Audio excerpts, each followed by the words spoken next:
Yeah, so we have this garden box made out of the fence material that was left over. 4 sides, it's pretty big. And compost it. Started at the bottom of it, the base. It's starting to sink, so the ground is getting lowered. But that's okay. Nature will just keep adding more to it. And before you know it, it'll be all full. And so we got tomatoes in here, peas, and beans. Everything's doing alright. Not in any certain order, just a row of beans, tomatoes here, and tomatoes on the edge everywhere. I like this idea so much, and we have a lot of space back here that just sits unused. So we decided, we've got one that's coming for this spot here, and so we made 2 small ones. And here's our first one. I'm filling it with compost and dirt. And so it doesn't have to be big and strong, and it is not strong.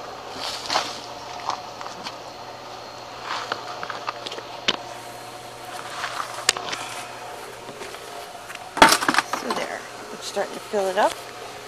And we have plenty of things to put in this garden. And here, over here, is the next one I have to put in. I'm going to have to rake the leaves, rocks out of the way. But you can see what it's made of. I had 2 of these bolted hinges on each corner.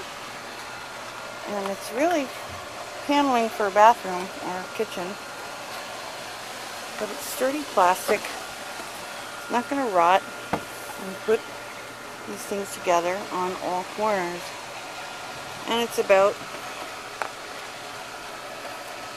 8 inches tall. Just enough to put a little dirt in and have an organized spot. It's going to go over here. Right in this slot right here. So I have to get the rocks out of the way and prepare it. What I like to do is trim these guys, not just because of their pain when you walk by and get pricked by these leaves, but I've seen them trimmed before. In the past I've trimmed them short. And they do look really nice, and they like it. So I'm going to just start clipping a few and put them in to our gardening boxes as compost. Okay, so we've trimmed a few of these branches, the pointy parts off, and a little bit more. I could keep going and going. I really like it trimmed. And you can see I cut some of the brown branches off too. You really should take these bad guys off on the bottom. So, for my purposes, I'm using these little branches to hold together the keep from filtering down the edges, the dirt in this planter box. And then here we have some other grape sticks. Grape plant that didn't last last year. I'm just putting these in here too, just to hold on the string to the edges.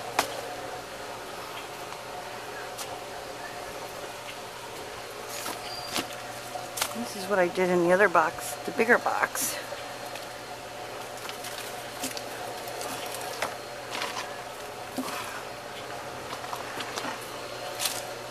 Lots of compost. And next, we'll just put garden soil on top. We'll be ready to move all the plants that need to be moved into here. Okay, so this garden box is ready to be planted. Just put the bag of garden soil on top of the layer of dirt from our yard, and it's ready to go. So I'm going to go get the plants now. Heading to our compost pile, or used to be compost pile. Right now it's pretty much leveled out, cleared out. I used it to fill the first big box. And here in the compost pile are and this is a joke from last year and the year before, is that these plants keep growing and we did not plant any seeds. There are so many tomato plants in here, it's as if somebody threw a whole packet of seeds. And there's something else growing there. I don't know whether it's cucumber or some kind of squash. But whatever it is, it looks like it's doing pretty well. But here in the midst are so many tomato plants. And I hate to let them go to waste, and I don't think they'll get very far growing on top of each other. So I've already moved several of them, and I do need to separate some of these beet plants that are all on top of each other. I guess maybe the rain must have pushed a lot of these things together. So I'm going to get some of these tomato plants and move them as if we already don't have too many.